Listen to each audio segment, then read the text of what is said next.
ने बार बार कहा है बिल्कुल कीजिए, इस पे चर्चा शुरू कीजिए, इसको तुरंत वो तारीख घोषित कीजिए। तो इसलिए गलत बयानी मत कीजिए। ये प्रोविजन तो जीएसटी में तब से था जब हम थे, जब हम जीएसटी के लिए गुजरात के एक जिद्दी मुख्यमंत्री से कोशिश कर रहे थे कि जीएसटी हम लागू कर दें। अब मुख्यमंत्री जिद्दी नहीं रहे वहां के, अब अच्छे मुख्यमंत्री आ गए गुजरात में, लागू हो गया जीएसटी। हमारे वक्त नहीं हो पाया था क्योंकि मुख्यमंत्री अक्खड़ थे, नहीं मानते थे, क्या करें। अब जब लागू हो गया तो 279A को भी लागू कीजिए जनता के हित में। आप तो नोटबंदी भी कांग्रेस से पूछ के नोटबंदी लाए थे, या जो आप तमाम काले कानून ले आए कृषि बिल, क्या किसानों से पूछ के लाए थे या कांग्रेस से पूछ के लाए थे? अब काहे इंतजार कर रहे हैं कि जीएसटी काउंसिल में आप लिख कर देंगे तो कर देंगे? अरे जनता को राहत देनी है, करिए। चलिए, वो आपकी हिम्मत नहीं जुटा पा रहे, एक्साइज कम कीजिए और राहत तुरंत दीजिए। राहत मिलेगी सुधांशु जी, देंगे लोगों को राहत। हाँ, अब मैं बताता हूं। पवन खेड़ा जी तो बहुत पढ़े लिख के आए हैं, पढ़ भी रहे हैं, बीच बीच में लिख भी रहे हैं, और बोलते बोलते अपने इस वक्तव्य में पिछली बार की बात काट गए। इन्होंने कहा था कि हमारे अंदर रीढ़ नहीं थी कि हम पेट्रोलियम प्रोडक्ट को जीएसटी में ला पाते, और आप तो यह कबूल कर ले गए कि आप तो जीएसटी लागू करने की रीढ़ नहीं थी। और रही बात गुजरात के तत्कालीन मुख्यमंत्री जिद्दी नजर आ रहे थे, तो साफ साफ जनता को बताइए, आपके मुख्यमंत्री साथ थे? ममता बनर्जी जी ने हाँ बोला था या नहीं? बोलिए हाँ या ना। ना, जो यूपीए के चीफ मिनिस्टर है उनको तो साथ नहीं ले पाए, और दोष एनडीए को देने के लिए आ गए। दूसरी बात, आपने कहा एडमिनिस्ट्रेटेड रिजीम मणिशंकर अय्यर लाए। अगर एडमिनिस्ट्रेटेड रिजीम लाकर रोक दिया तो कैसे 2010 में पेट्रोल बाहर हो गया डीरेगुलेशन से? मैं सारे दर्शकों से कहता हूं, सच क्या है झूठ क्या है जाके नेट पे चेक कर लीजिए।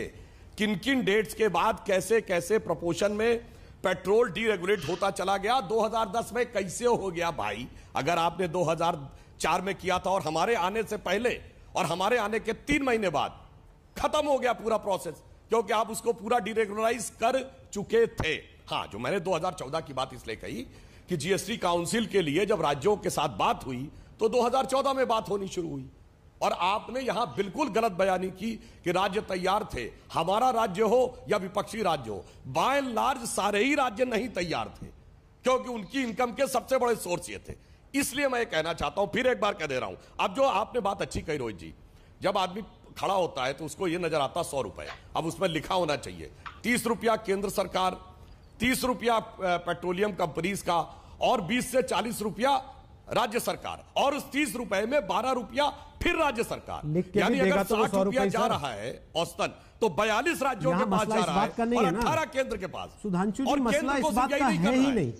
आम आदमी का मसला सुधांशु जी इस बात का नहीं है कि 30 रुपए आप ले रहे हैं, 30 रुपए राज्य ले रहा है और 30 रुपए पेट्रोलियम कंपनी ले रही है। उसका मसला इस बात का है कि उसकी जेब से 100 रुपए जा रहे हैं, और वो 100 रुपए उसको महंगा पड़ रहा है, वो चुभता है उसको।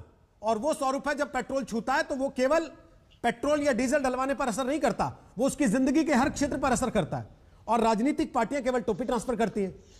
आपके हिसाब से चले तो पिछले 7 साल से आपकी सरकार होने के बावजूद आज देश में तेल महंगा, तो उसकी जिम्मेदार कांग्रेस है ना। मैंने तो बिल्कुल नहीं कहा। मैंने कहा कि आज खुली अर्थव्यवस्था हो चुकी है। जैसा मैं आपसे कह रहा हूं, क्या आप यह तय कर सकते थे हमको या पवन खेड़ा जी को बुलाएंगे?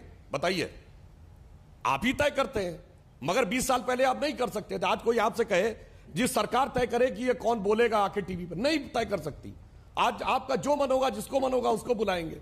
वैसे ही जब खुली अर्थव्यवस्था कर दी गई, उसके फायदे भी हैं, आज अंतर्राष्ट्रीय कारणों से समस्या भी है। यह मैं कह रहा हूं, ईमानदारी से यह बात को क्यों नहीं स्वीकार करते? और टैक्स कम करना है तो टैक्स में इनका हिस्सा राज्यों का ज्यादा है, हमारा हिस्सा कम है। बस 2 लाइन में सारी बात स्पष्ट हो जाती है। ठीक, पवन जी, अच्छा, और एक और बात बता दूं, आने वाले कुछ हफ्तों में जैसे ही स्थितियों में सुधार होगा, आ रहा हूं सर, आप थोड़ी उम्मीद की बात आप करने लगे कि स्थितियों में सुधार होगा, और टाइमलाइन भी है आने वाले 2 हफ्ते में, वो किस आधार पर अभी पूछूंगा। पवन जी कुछ कह रहे हैं? पवन जी बोल लीजिए, फिर ब्रेक पर जाएंगे। रोहित जी, ये बार बार जो गुमराह करने के शब्द इस्तेमाल करते हैं कि अरे कांग्रेस ने डीरेगुलेट होने दिया, मैं कह रहा हूं डीरेगुलेट हुआ तो उसका लाभ अब मिलना था ना, जब अंतरराष्ट्रीय मूल्य इतने कम हो गए।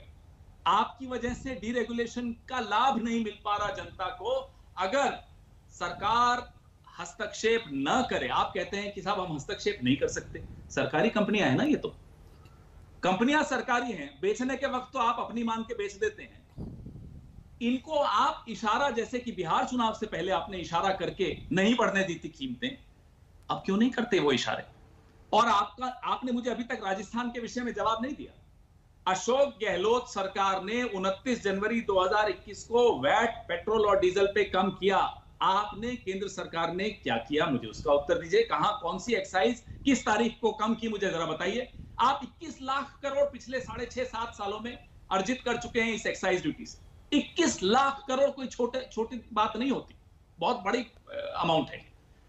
तो अब जब इतनी कोविड की वजह से और कई कारणों से अर्थव्यवस्था का आपने वैसे ही चौपट कर रखा है, सिर्फ पेट्रोल पंप से प्रधानमंत्री का वो हंसता हुआ नूरानी चेहरा हटाकर तो कोई राहत नहीं मिली ना। वो राहत तो प्रधानमंत्री को मिली, ताकि अब लोगों को गुस्सा जो आएगा तो उनको शक्ल ढूंढनी पड़ेगी, भाई किस पर गुस्सा निकालना। राहत तो जनता को दीजिए ना। अब हटा दिया उनका चेहरा। अब तो हम चाहते थे कि चेहरा लगा रहे पेट्रोल पंप पर, वो नूरानी चेहरा दिखे लोगों को, वो मुस्कुराते हुए प्रधान